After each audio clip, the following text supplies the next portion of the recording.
We've got Tom here today from CS Cavity Sliders. Tom, what is a cavity slider? So a cavity slider is a door that slides completely into a cavity within the wall frame. It does so to save space. If you were using a hinged door in this application, you would lose a certain amount of usable space, and you can claim this back by using a cavity slider instead. Comes out from the wall like so, returns into the cavity like so, and when open, you've got this nice, clear walkway with no obstruction. And so, what sets CS Cavity Sliders apart from competitors in the marketplace? I've got an example just here.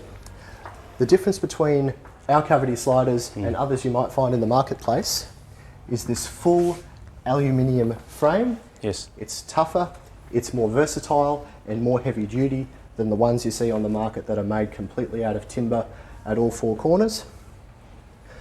It comes with a couple of different options to ensure a smooth roll